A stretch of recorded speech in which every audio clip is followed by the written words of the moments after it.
ज़्यादातर ट्रेडर सोचते हैं कि उनकी सबसे बड़ी समस्या उनकी स्ट्रैटेजी है, कि उन्हें कोई बेहतर इंडिकेटर चाहिए या कोई सीक्रेट सेटअप। लेकिन सच्चाई क्या है?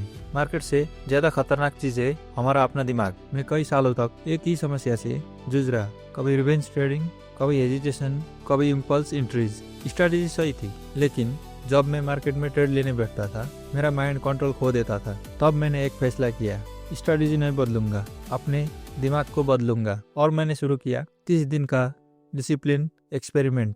ट्रेडिंग में सबसे बड़ा दुश्मन मार्केट नहीं होता, आपका सबसे बड़ा दुश्मन खुद का माइंड और इमोशन होता है। कभी लॉस के बाद रिवेंज ट्रेडिंग, कभी डर की वजह से परफेक्ट सेटअप मिस कर देना, कभी फोमो के कारण जल्दबाजी में ट्रेड लेना। जब मार्केट तेजी से मूव करता है और लगता है अगर अभी एंट्री नहीं किया तो मौका चला जाएगा, लेकिन ये डिसीजन लॉजिकल नहीं है, ये बायोलॉजिकल रिएक्शन होता है। हमारा ब्रेन हजारों साल पुरानी सर्वाइवल प्रोग्रामिंग पर काम करता है। जब ट्रेड लॉस में जाता है तो ब्रेन उसे खतरे की तरह देखता है, और जब मार्केट तेज मूव करता है तो ब्रेन इम्पल्सिव डिसीजन लेने लगता है। धीरे धीरे मुझे समझ में आया, समस्या मेरी स्ट्रैटेजी में नहीं थी, समस्या मेरी साइकोलॉजी में थी। इसलिए मैंने अपने लिए एक एक्सपेरिमेंट शुरू किया। 30 दिन का डिसिप्लिन प्रोटोकॉल। नियम बहुत सिंपल थे, लेकिन उन्हें फॉलो करना आसान नहीं था। Rule number 1, daily loss limit.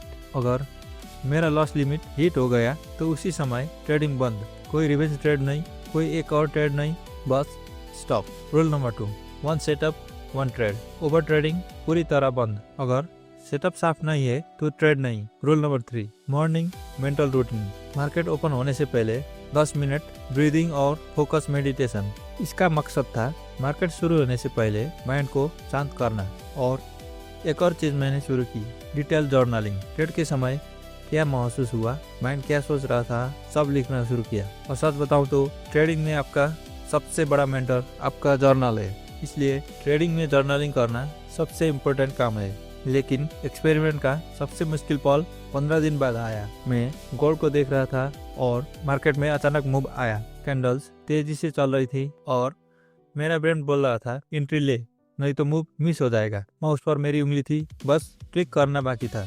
लेकिन उसी समय मैं रुका और खुद से एक सवाल पूछा, क्या यह ट्रेड मेरी स्ट्रैटेजी का है या सिर्फ फोमो है? और जब मैंने ईमानदारी से जवाब दिया तो मुझे समझ में आ गया, यह ट्रेड फोमो का ही था और मैंने एंट्री नहीं ली। 30 दिन बाद मुझे एक सरप्राइजिंग रिजल्ट मिला। सबसे बड़ा बदलाव प्रॉफिट नहीं था, वो एग्जीक्यूशन था। ओवर ट्रेडिंग लगभग खत्म हो गया, विन रेट बेहतर हुआ, एवरेज होल्डिंग टाइम भी इम्प्रूव हुआ। लेकिन सबसे बड़ा बदलाव यह था, अब मुझे हर ट्रेड में खुद को सही साबित होने की जरूरत नहीं थी। मेरा फोकस सिर्फ एक चीज पर था, प्रोसेस फॉलो करना। ट्रेडिंग में कोई सीक्रेट इंडिकेटर नहीं होता, असली एज होता है डिसिप्लिन।